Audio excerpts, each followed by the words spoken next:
Bonjour à tous, je suis Edja, consultant juriste chez Pragma9.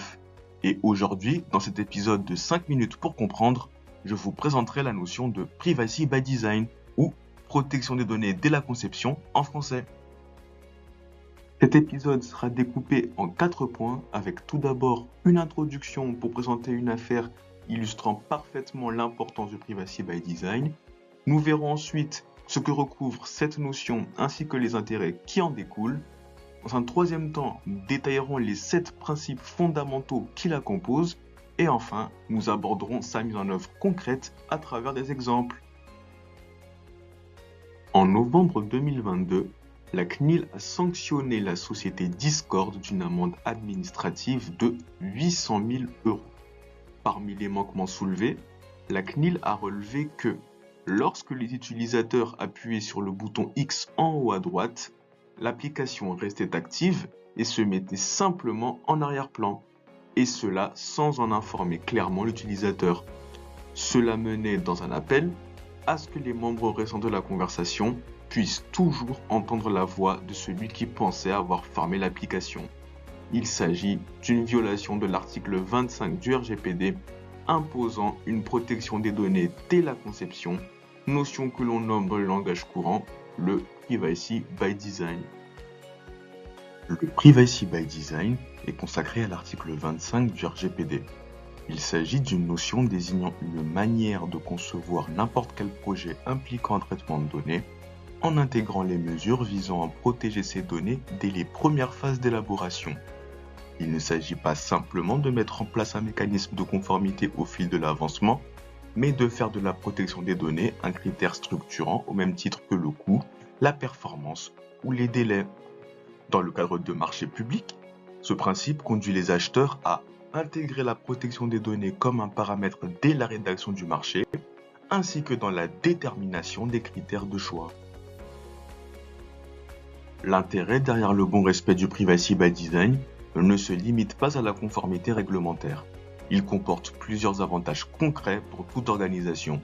Le Privacy by Design permet, entre autres, d'assurer la maîtrise des accès et des usages et de réduire les risques liés à la perte ou à l'intégrité de la donnée.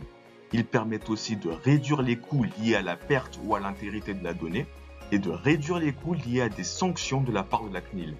Il permet également d'assurer une transparence envers les personnes concernées et de valoriser la cohérence entre les valeurs affichées et les actes. Et enfin, il permet d'améliorer la qualité et la fiabilité des données et de renforcer la gouvernance interne en matière de données. L'approche Privacy by Design repose sur 7 piliers qui guident la manière dont doivent être conçus et gérés les traitements de données personnelles. En premier, nous avons le fait de prendre des mesures préventives et non correctives, c'est-à-dire de disposer de solutions pour un maximum d'incidents éventuels et de solutions pour ne pas que ces incidents surviennent. En deuxième, nous avons le fait de se conformer au droit en vigueur, donc de respecter les autres dispositions du RGPD et éviter toute forme d'abus dans le traitement des données personnelles.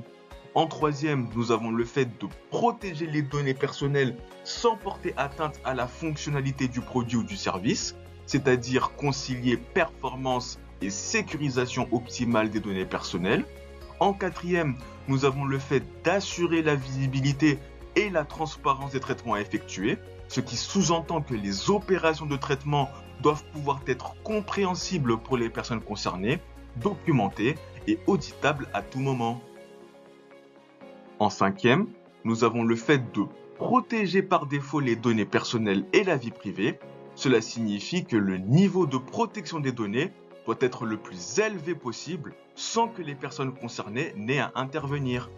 En sixième, nous avons le fait d'implémenter des mesures protégeant les données personnelles dès les prémices de la conception d'un projet.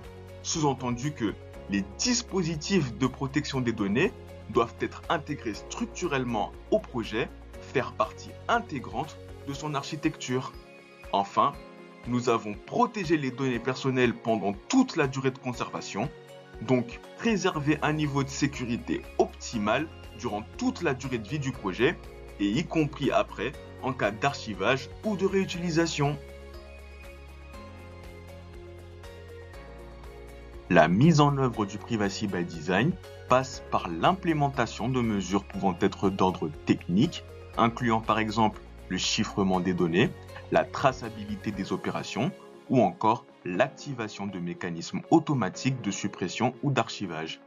Elle peut aussi passer par l'implémentation de mesures organisationnelles telles que la formation et la sensibilisation du personnel impliqué dans les traitements, la définition d'une politique interne de sécurité et de confidentialité, ou encore l'identification claire des rôles et responsabilités des parties prenantes. Les mesures à prendre dépendent de la nature du produit ou du service qui comprendra le traitement de données.